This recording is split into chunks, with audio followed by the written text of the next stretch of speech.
we really have to do this again. I could save us all a lot of time. I could talk you through it with one arm tied around my back, checking my email and eating a scone. You wouldn't miss a thing. It's second nature by now.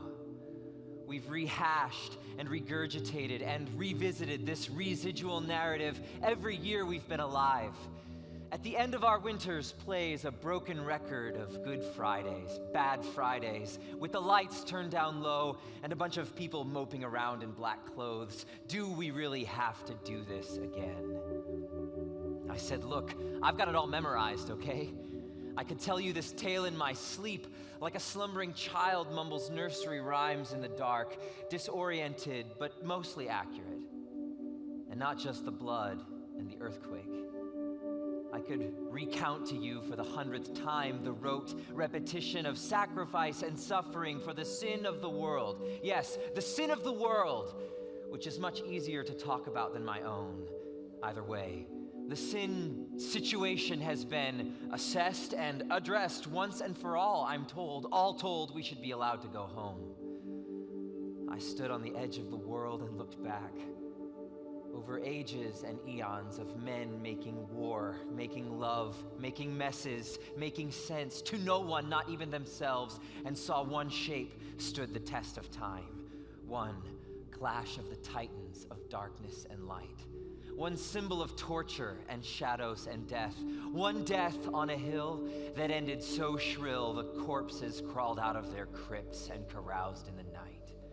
One image rose up, while the gods of the nations fell down on their faces and rotted and reeked, while philosophers pounded their heads for an answer and poets wept over their instruments, never able to find a song that would capture this night. Generations have tried, have trod, have tilled this ground till the soil is fine like black sand, and still the story is never spent. Yes, we have to do this again. There is no excuse or evasion available when the one who thought up glow-in-the-dark fish and cocoa beans and eyelashes bothered to think of us in our knots and our never-ending nostalgia for all that is backwards and bland. Whatever it took you to get here tonight, it is a drop of salt water compared to the sea of his suffering. The least we can do is do this again. We are dust, and to dust we shall return. Your career is dust.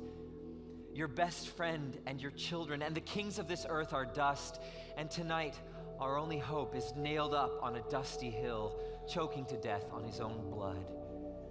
Tonight, we are alone. Do you hear that sound? It's the shriek of a world who took its best chance for new life and ran it through with iron and a spear and some shards of bone tied into leather whip straps. Tonight, the angels are wearing black. Tonight, you are alone with yourself and your sin, having sent the solution outside the city where he hangs shivering in the April wind, naked and abandoned by his friends. There's only one way to look at this story, and that's head on, dead on, without flinching or faking or phoning it in. The love of God is an orphan's wildest dream, and those who sleep through it never wake again. So pinch yourself and sit up straight. It's too late to turn back. Mouths smeared in filth, we have kissed the perfect cheek of the spotless lamb, and he is betrayed. The sound of heavy footsteps and the clink of chains is heard ringing out over a garden bathed in mist and fog. It's all over but the screaming. So, let's do this